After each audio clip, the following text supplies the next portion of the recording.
তো আজকে হচ্ছে ইতু লক্ষ্মী পূজা। যারা গ্রামের মানুষ আমার মতো তারা জানো যে ইতু লক্ষ্মী পূজা কি।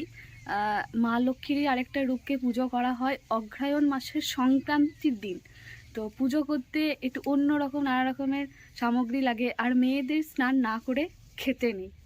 মানে আমার সিরিয়াসলি খুব বড় একটা কোয়েশ্চেন যে এত নিয়ম শুধু মেয়েদের জন্য কেন?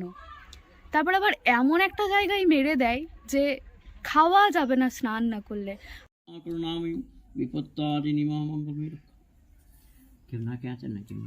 হ্যাঁ, সবাই তো না খেয়ে যায়। আর বিস্কান কর। সবাই না খেয়ে যায়। Hello everyone, welcome back to my channel and welcome to my another new blog video. তো আশা করি তোমরা সবাই খুব খুব ভালো আছো। আর হ্যাঁ, ভালো তো থাকতেই হবে, কারণ আমার মতে হচ্ছে শীতকাল ভালো থাকার মরশুম, ভালোবাসার মরশুম, আনন্দে থাকার মরশুম।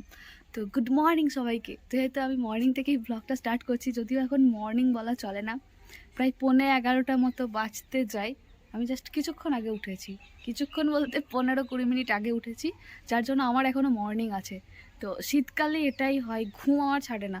তাড়াতাড়ি ঘুমিয়ে যাই কিন্তু উঠি দেরিতে, আর যতই তাড়াতাড়ি ঘুমাই না কেন আমার তাড়াতাড়ি ঘুম ভাঙবে না।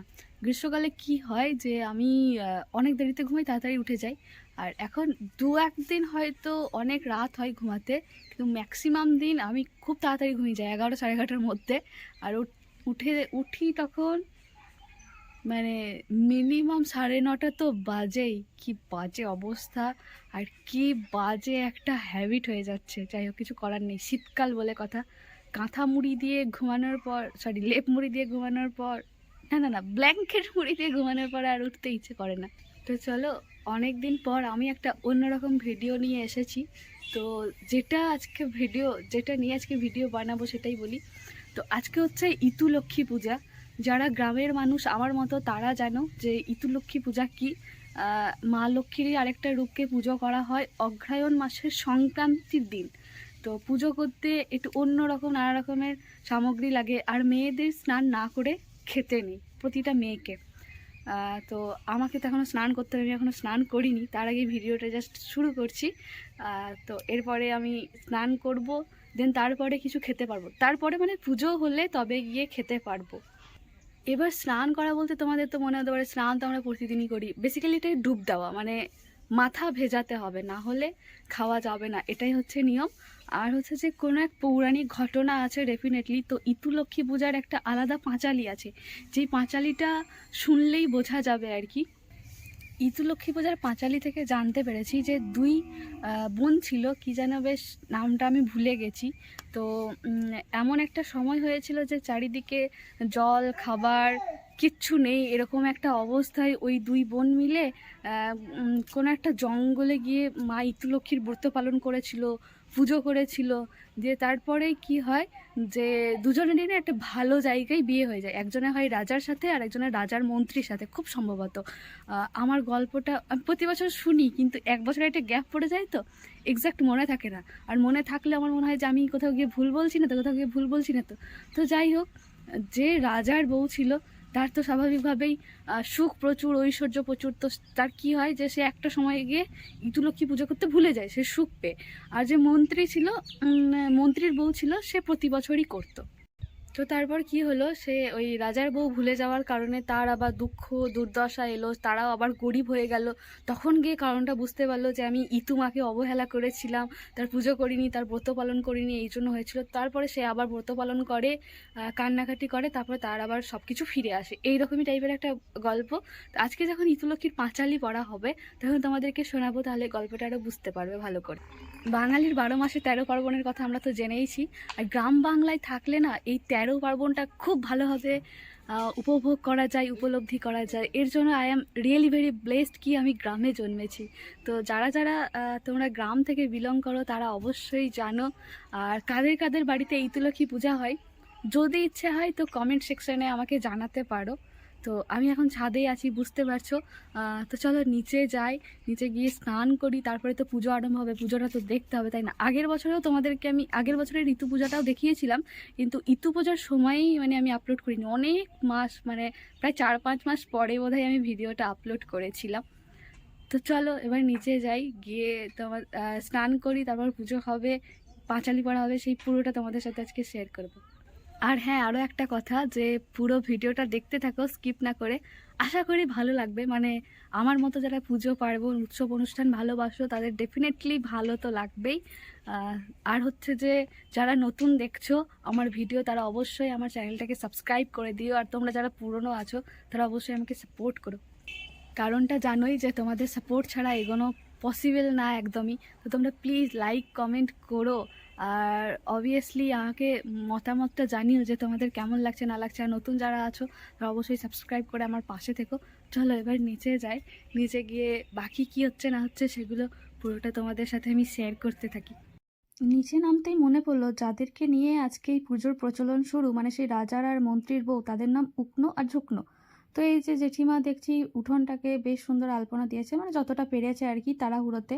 আর এখানে সব পুজোর সামগ্রীগুলো রাখা রয়েছে, যে জিনিসগুলো আজকে লাগবে সেটা হচ্ছে এই যে ঘট, আর হচ্ছে ধানের একটা, ওই ধানের গাই বলা হয়, আর হচ্ছে কলমি শাকের লতা, কেচুনি লতা, আর হচ্ছে মূলো, মূলো একদম গোড়া সমেত, আর গুগলি লাগে। তো গুগলির বদলে এবারে আমাদের কড়ি দেওয়া হয়েছে। যেখানে আঙুল দিয়ে দেখালাম ওখানে হরি মন্দিরের সামনেই করা হয়, কিন্তু এখানেও অনেকগুলো তুলসী গাছ আছে যার জন্য এর সামনে করা হয়েছে, কারণ ওই জায়গাটাতে না ঠিকমতো বসে পুজো করা যাবে না, একটু সমস্যা আছে। কিছুদিন পরে যখন ঠিকঠাক করা হবে তখন বেশ ভালো করেই হবে। তো যেহেতু গুগলি সবসময় পাওয়া যায় না, বা এখন খুবই কমে গেছে, যার জন্য ঠাকুরমশাই বলেছিল যে কড়ি দিয়ে পুজোটাও করা যাবে। আর এদিকে আমার দিদির মেয়েকে দেখছে আমার বড় মায়ের কোলে বসে বসে মুড়ি খাচ্ছে, আর ও কত রকমের কত কিছু কথা আমাকে বলে যাচ্ছে। এই করতে থাকে, ওর এত কথা শেষ হয় না, সবে কথা বলতে শিখেছে তো কোনো রকমে। তারপরে মা বললো যে একটু হরলিক্স খেয়ে নে, কারণ পুজো হতে অনেক দেরি হবে, ততক্ষণ খালি পেটে থাকাটা ঠিক না। তো হরলিক্স খেয়ে আমি যাবো স্নান করতে। স্নান করেই না আবার ছাদে চলে এসেছি, কারণ এত শীত করছিল, ঠান্ডা লাগছে, আর ভেজা চুলটা শুকাতে হবে তো, যার জন্য আর ছাদে জামা কাপড়গুলোও মেলতে এসেছিলাম। তো যেটা বলার কথা হচ্ছে, এখন বাজে 12টা বাজতে 10, এখনও ঠাকুরমশাই আসেনি, আবার না খেয়ে থাকতে হচ্ছে। মানে বিশ্বাস করো, আমার না ভেবেই খুব অবাক লাগে। মানে আমার সিরিয়াসলি খুব বড় একটা কোয়েশ্চেন, যে এত নিয়ম শুধু মেয়েদের জন্য কেন? তারপর আবার এমন একটা জায়গায় মেরে দেয় যে খাওয়া যাবে না স্নান না করলে। আর প্রতিটা স্নান না শীতকালে, যেমন ধরো নবানে স্নান না করে খাওয়া যায় না, ইতুলক্ষ্মী পূজায় নবানে যদিও সবাইকেই স্নান করতে, কিন্তু মেয়েদের স্নান করার সংখ্যাটা বেশি, সরস্বতী পুজো, তারপরে আরও অনেক কিছু। আর বিবাহিত মেয়েদের যে এত নিয়ম, আর পুরোটাই না খেয়ে থেকে 12টা বাজতে যায়, এখনও ঠাকুরমশাই আসেনি, এখনও ঠাকুরমশাই আসবে, পুজো হবে, তারপরে ইতুলক্ষ্মীর পাঁচালি পড়া হবে, তারপরে গিয়ে খাওয়া যাবে। মানে ভাবতে পারছো কি অবস্থা। আর সকালবেলা থেকে স্নান করা, আমি তো দেরিতে করেছি, কিন্তু মা জেঠিমারা তো আরও সকালে করেছে, কারণ স্নান না করে রান্নাটাও করতে পারবে না। আর 12:30টার সময় যদি ঠাকুর আসে, বা 12টার পরে, সেখানে একটা ডেটে গিয়ে তো আর রান্না করা যায় না, তাই না? মানে বুঝতে পারছো ব্যাপারটা কি ইরিটেটিং। আমি শুধু বুঝতে পারি না যে এত নিয়ম শুধু মেয়েদের জন্য কেন, ছেলেদের জন্য কেন কোনো কিচ্ছু নেই। তারপরে আবার স্নান না করে খাওয়া যাবে না, মানে আসল জায়গাটাতেই মেরে দেয়, খেতে দেবে না। মানে খাওয়ার জন্য এত কিছু, এত নিয়ম কেন মেয়েদের জন্য ভাই? ভগবান কেন কিছু নিয়ম, বা যারা নিয়মপতি ছিলেন তারা কেন ছেলেদের জন্য কোনো নিয়ম করেনি? আসলে ওরা নিশ্চয়ই পুরুষ ছিল, যার জন্যই করেনি। একদমই ভালো লাগে না যে এত নিয়ম কেন। আর বিবাহিত হলে তো কোনো কথাই নেই, মা হলে তো আরোই কোনো কথা নেই, বাপ রে বাপ। এমনিতে পুজো পার্বণ হোক, সেসব কিছু ঠিক আছে, সেসব কিছু ভালো, কিন্তু এত নিয়ম জাস্ট নেওয়া যায় না। আর প্রতিটা আবার শীতকালে, যে চান না করে খাওয়া যাবে না। চান করাটা ভুল বললাম, মানে ডুব দেওয়া যাকে বলে, একদম মাথা ডুবিয়ে ভালো করে স্নান করতে হবে। তাও তো আগেকার দিনে লোকে পুকুরে করতো, এখন তাও কল মটর এগুলো আছে, সেটাতে বাঁচা গেছে, নাহলে আমি যে কি করতাম কে জানে, বাপরে বাপ। তো ঠাকুরমশাইয়ের অপেক্ষায় বসে আছি, ঠাকুরমশাই আসুন, পুজো হোক, তারপরে খাওয়া দাওয়া হবে। বাপরে, হ্যাঁ, ঠান্ডাতে কিছুক্ষণ আগে জমে যাওয়ার মতো অবস্থা ছিল সকাল দিকে, যার জন্যই উঠতে পারিনি আর কি। মা তো আমাকে বলে যে আজকাল তুই জমিদার হয়ে যাচ্ছিস, মানে যখন ইচ্ছে উঠছিস, উঠেই মুখের গোড়ায় খাবার পেয়ে যাচ্ছিস, এটা জমিদারি ব্যাপার, সারাদিন শুয়ে বসে কাটছে। আসলে এরকমভাবে দিন কাটাতে আমারও ভালো লাগছে না, কোনো কাজকর্ম ছাড়াই ভালো লাগে না। বেসিক্যালি আমার সারাদিন কাজের মধ্যে থাকতেই খুব ভালো লাগে, ব্যাপারটাও খুব ভালো হয়। কিন্তু কি আর করা যাবে, সময় সবার সমান যায় না। 2023টা আমার জন্য নয়, মানে বেসিক্যালি আমার খুব খারাপ কাটছে, যার জন্য বেকার হয়ে ঘরে বসে থাকতে হচ্ছে। ক্লাস 12-এর পর থেকে না বেকার থাকিনি সেভাবে। বাপ, রোদটা মুখে এসে হেভি লাগছে, ক্রিমটা মেখেছি মনে হচ্ছে যেন আরও সেই ঝিলিক মারছে মুখে এসে। যাই হোক, মানে এভাবেই কাটছে আর কি দিনগুলো, মাকে একটু জ্বালিয়ে একটু আরাম আয়েশ করে। কিন্তু এই আরাম আয়েসের জীবন আমার ভালো লাগে না, যেহেতু আমি এরকম জীবন ক্লাস 12-এর পর থেকে কাটাইনি। সবার দিন সমান যায় না আর কি। আশা করছি ভগবান আমার জন্য একটা ভালো দিন আমার জন্য রেখেছে, আর আমি সেটার জন্য অপেক্ষা করছি যে আমার জন্য হয়তো ভালো কিছু হবে, কিছু করে রেখেছেন ভগবান, সেই আশাতেই। যাই হোক, বেশি বকবো না আজকে, খুব বেশি বকছি আমি। চলো দেখি ঠাকুর মশাইয়ের অপেক্ষা করি কখন আসে না আসে ঠাকুর মশাই। আর এই যে ঠাকুর মশাইকে নিয়ে এত কথা বলছি, ঠাকুর মশাইয়েরও বেচারা কোনো দোষ নেই, কারণ তিনিও সকাল থেকে উঠে এত বাড়িতে পুজো করছেন, তারও অবস্থা কেরোসিন হয়ে যায়।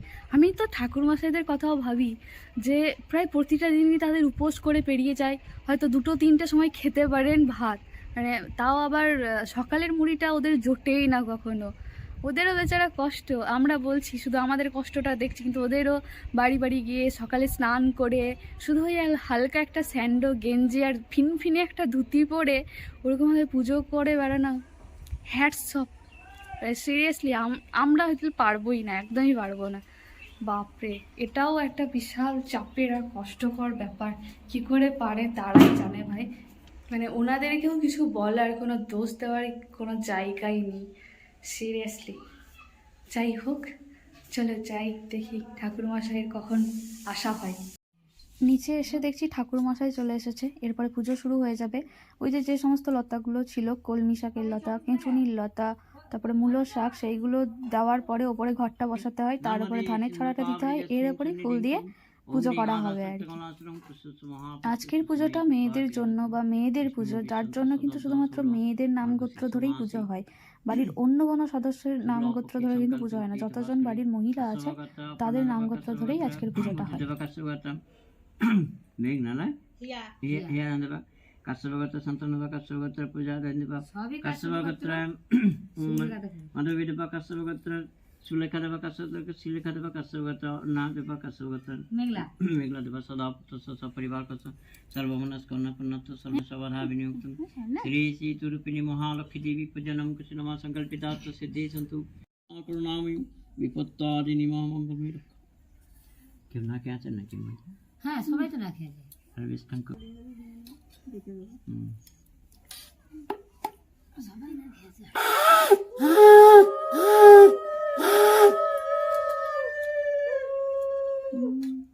চা খেয়েছি। পুজো শেষ হয়ে যাওয়ার পর উপোস করে থাকলে, মানে কিছু খেয়ে না নিলে, চান করেই অনেকে খেয়ে নেয়, তো খেয়ে না নিলে সবাই ইতুকে জল দেয়। তো এক এক করে সবাই দিয়েছে আমরা, তারপরে শেষে মা দিচ্ছিল।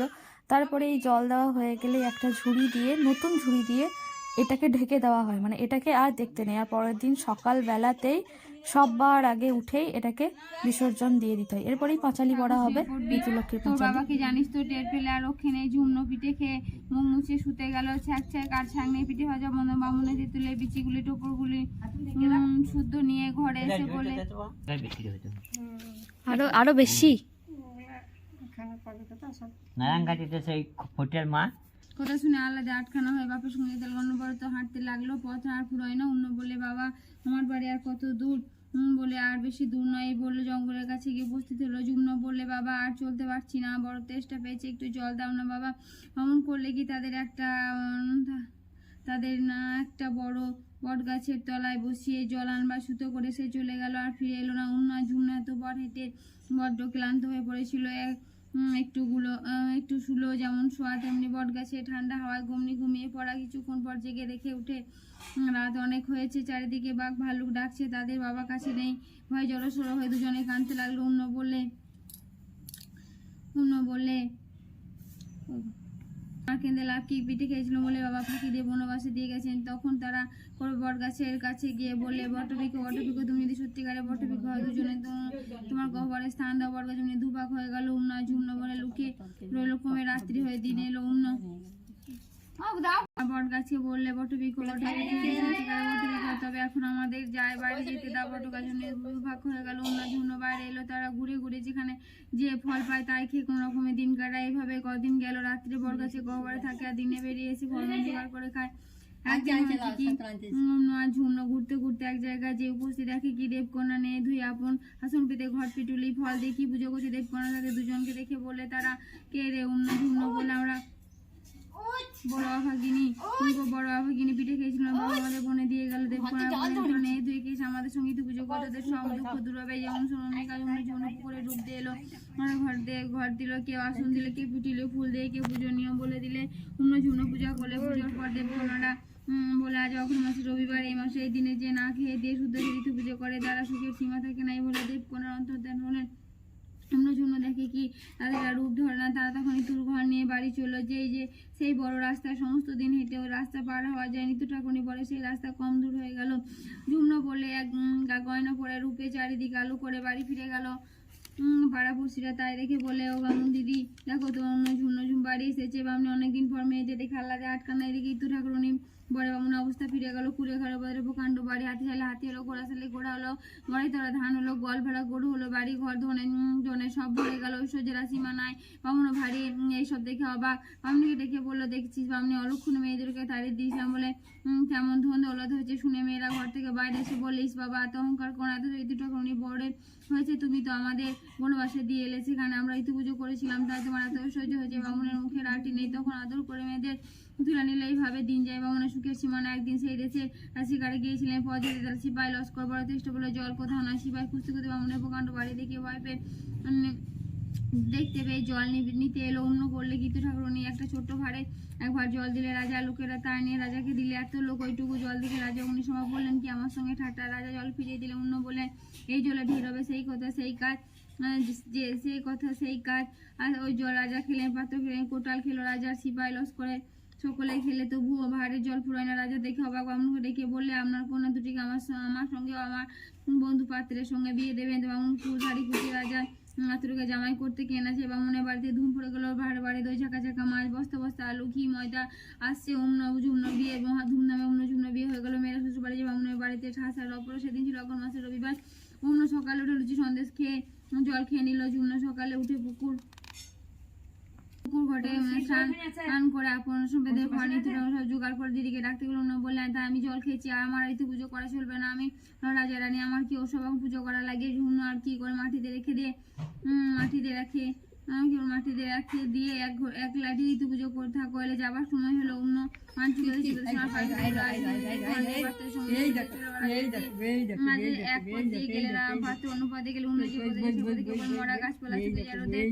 সকলের প্রাণ যায় যায় হলো। ঝুমনো আর ঝুমনো যে পথে চলল সে পথে শাক বাঁচতে লাগলো। কাঁচা সরষে মাঠ পরিপূর্ণ হয়ে গেল। লোকজনে করে ক্লান্ত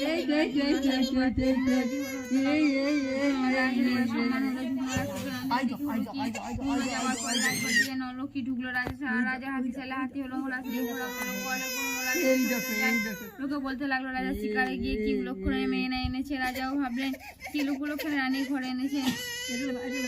রেগে কোটালকে বললেন, কোটাল রানীকে খুনে মনে দিয়ে আর কোটাল বললেন রানীকে বনবাসে নাতে পারতে পারতে দেখেলো ঝুমনো রুক্ষকে দিয়ে কি তোর কি হয়েছে? সব খুলে বলে ঝুমনো দিদি তো এই দুটো কোনে কোপে হয়ে যায়, দুটো না করে রাজার সঙ্গে ছিল এসো। তারই ফল জাগে অগ্রহণ মাসের রবির পুজো করলে সব দেশ কেটে যায়, দিন যায় মাস যায়।